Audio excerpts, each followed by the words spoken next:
What's good, YouTube? Men of Steel here, and in today's video we're once again looking back at this weekend's largest tournament, but this time around we'll be looking at the top off-meta decks, or in other words, the decks that did not have enough play rate for me to like accurately break down, but did perform well. To keep the parameters like as consistent as possible, I considered any strategy that had under 3% play rate but over 70% win rate as like the exact deck that I consider off-meta because it was barely played, but like top in the sense that it performed just as good as, if not better than, some of the most popular decks in the format. And if for some reason you look back at like the Ursi Day through Limitless or whatever and you see that there was a deck that meets the requirements but didn't make the video, it's most likely that I looked back at its matchups and I saw that it kind of like either dodged or didn't go enough against like the top decks. So not that the performance wasn't like valid, but it doesn't fit the requirements or like what I'm trying to show y'all, because this is an example of decks that could help you win in ranked or do well in a tournament. They just don't have enough backing to like support that, but at least they showed that they could hang with the best of them and not necessarily like wiggle their way into a top cut. With that said, if you want a deep breakdown into not only what the current best and most popular decks are, as well as a look at how they fare against each other or against some of the other top decks in the meta, you can find that info in my latest meta report, which I will link down below, as well as probably put a time card right here. Before we begin, I post all things Pokemon Pocket, from expert solo battle guides to in-depth meta reports. I also stream high Master Ball ranked gameplay Mondays through Fridays, starting at around 11 p.m. Eastern, both on YouTube and Twitch. So if any of that is of interest to you, please consider subscribing, as we are almost at 700 subscribers. And with all of that out of the way, let's get into the most successful deck that did not make my meta report. Flareon EX with Turtonator was probably the best deck that I did not talk about in this past meta report. However, when looking at the stats, as like minimal as they are, because they're not enough, again, when I mean the stats aren't significant, is that if there's not enough gameplay or enough like people on the deck, I can't get enough like numbers or stats to like prove how good or bad this is against the entire meta. I can only like dictate how they did against like the very few decks that they went against, or how the very few people that did well played or fared against the top decks. For example, Flareon EX, personally, if you look into it, all like there was only 10 I see here 11 players that were playing this deck specifically, give or take a few cards, but the Turtonator version, and their win rate was almost 60%, which is sounds crazy, right? But when you look into it, their matchups against Sylveon Greninja, which was the most popular deck in the format, was really low. Like they only won a fifth of their games against that, so that doesn't show promise for this deck to be very good going into the future. However, in other matchups, basically every other matchup, it maintained either even or positive. So it's one of those things where like this deck has the potential to do well in a tournament. It has the potential to do well in ranked, as long as you like dodge your worst matchup. Or it's also not impossible to win. Like there's a player that got second place and they had to take down a few Sylveon Greninjas to get there. Granted, they ended up losing to it in the finals, but still props to them for the great performance. And when it comes to deck list, I hate to use the word standard, but again, when it comes to Flareon Turtonator, this has been pretty like the go-to way of building it. If you look at multiple top performances, even like non-top performances, this is the exact like 20 that they're playing, give or take like 1 or 2 cards due to preference, but they all have a place in the deck. When you're looking at the Pokemon lineup, you just want to have Flareon as your finisher. Turtonator is similar to like what it used to do with Incineroar or Charizard, where it's the lead Pokemon that you want. It's an out to Oricorio. If you open Turtonator with Kiawe, you're swinging for 90 as early as your turn 2, or like before your opponent can even like evolve or anything, you're swinging for 90, which is crazy. Due to Flareon's ability being able to ramp, Turtonator's discard actually like not benefits, but synergizes perfectly with your Flareon EX. Not to mention Eevee bags and Pokemon Center Lady keep your Flareon at full health. And then other cards are just utility stuff like Sabrina, Mars. Mars is very important in this format. Red helps your Flareon hit certain ranges, being able to hit for 150. Well, not 150, but over 140. Like 140 seems to be like the cutoff point in a lot of these like new Pokemon, or Pokemon in general, that have been able to maintain their place in the format over and over again. And then the one Rocky Helmet is similar to Red in the sense that it keeps your Pokemon into like, it keeps your opponent's Pokemon in range for your Flareon. Not to mention that it makes Turtonator that much harder to deal with. But if you've been pulling from the new Eevee Grove pack and have not been able to get your Sylveons, so you have a whole bunch of Flareons, this is a very good way to use it. Probably the best way. If not, there's like a new way that's being used, but if you don't have Sylveon, you probably can't use that way either. That might be for a different video, but if it keeps performing, it'll make its way into one of my videos in the upcoming days. The next set of decks is actually if you did pull your Sylveons and just want a different way of playing it, whether it's because you don't like the Greninja variant or whether you don't like using the most popular decks. These are all lists that use Sylveon in past decks that have seen success. They just added the Sylveon engine as a drop power that's gets you more consistent play, and try to keep up with the speed of the Greninja list as well as other decks in the format. Starting with Stoke Charizard. As you can see here, it's a pretty standard build. You just have your Charizard, Stoke Charizard, just like always. People were playing it with Stoutland, with Silvally. In this case, they dropped all the side engines for the Sylveon, and as you can see, there's the one copy of Flareon. This Flareon's from Genetic Apex, the one that does 110 damage for 3 energy. Its sole purpose is to answer Oricorios. If your opponent is not playing Oricorio, then you just solely focus on building up Charizard as fast as possible. Sylveon is one of the strongest and most absurd draw powers in the game.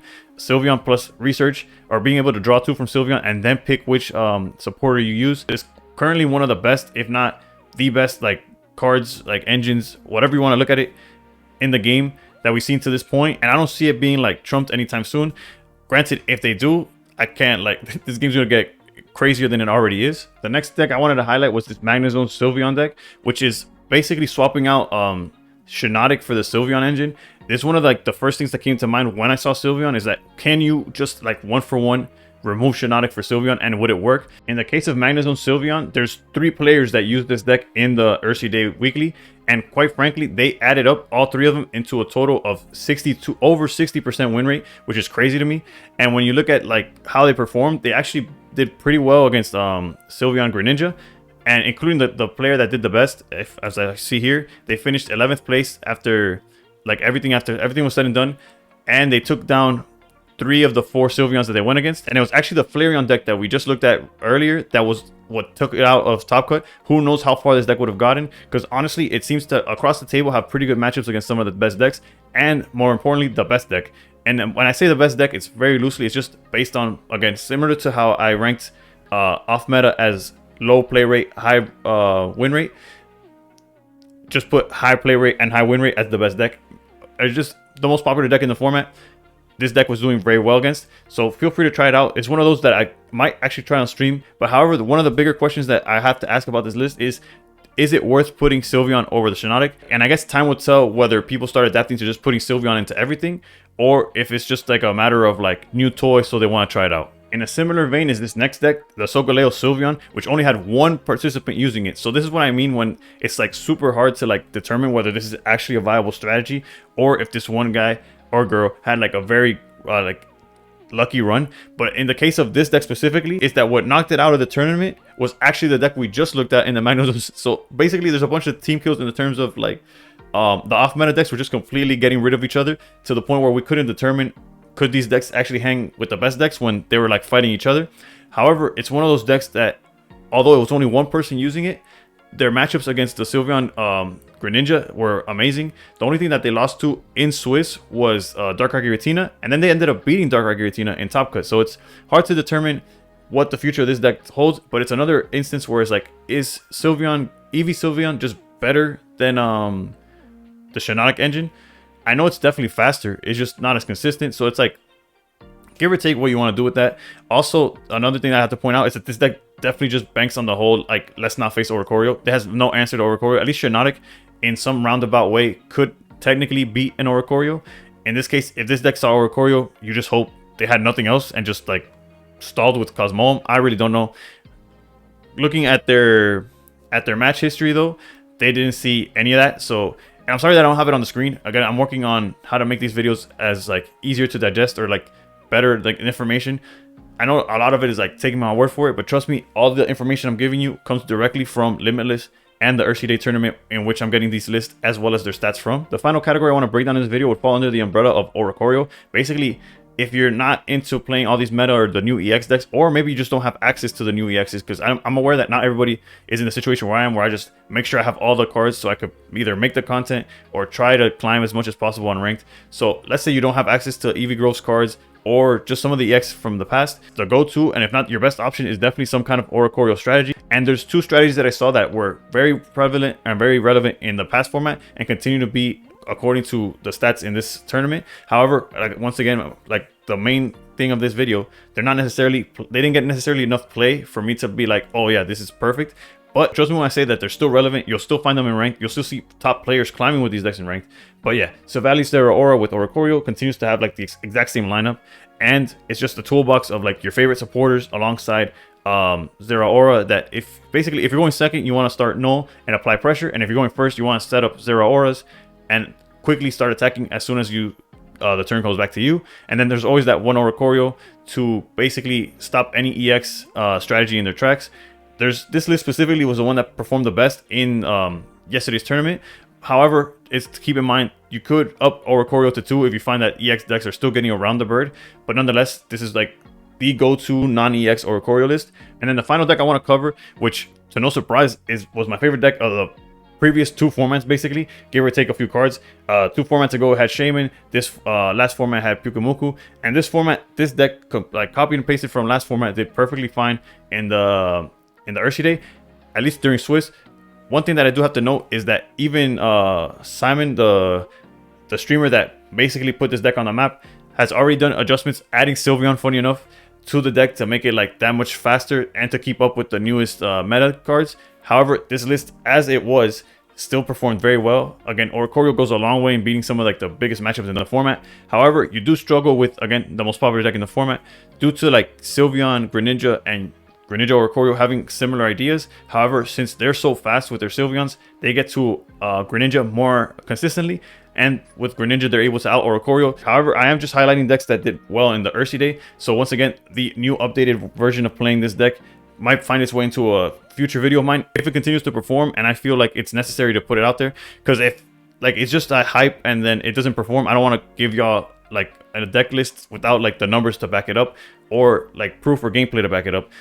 Overall, this video is my attempt at bringing light to some of the decks that don't see enough play nor have enough like statistical value for me to like put into my meta reports. However, I did feel like the need to bring up because they did perform well. It's just a matter of like, can they repeat the process? And I don't have the information to like kind of predict it.